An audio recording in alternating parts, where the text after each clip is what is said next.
Okay mga kamisteryo, ganito tayo masyado maliwanag. Masyado maliwanag. Ayan na, liwanag eh. Anyway,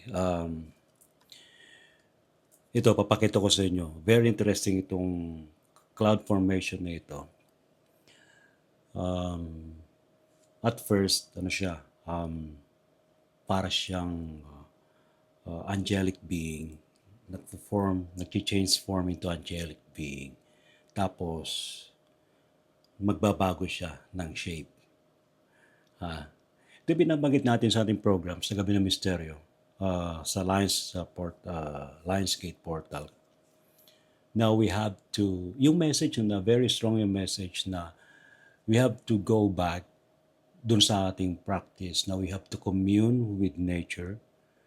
We have to connect with Mother Earth, also known as Mother Gaia. We have to connect to the universe.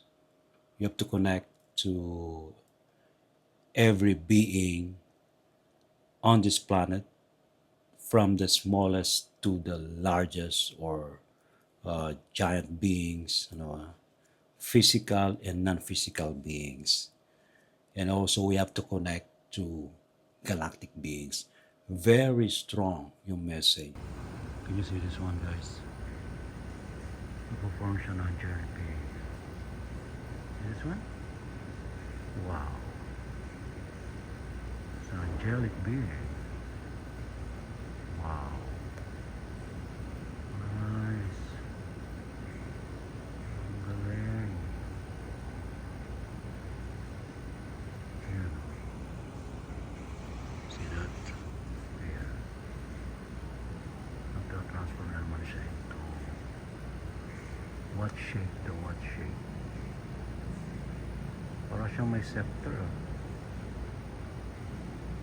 Nice one. May pag-communicate ngayon ng heaven sa atin.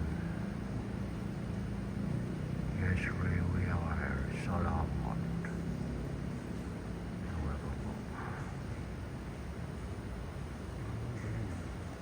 What is this again? Looks like face. There is a face. That's face. God's face. Wow. Galing ah. Hindi na magiging natin, you have to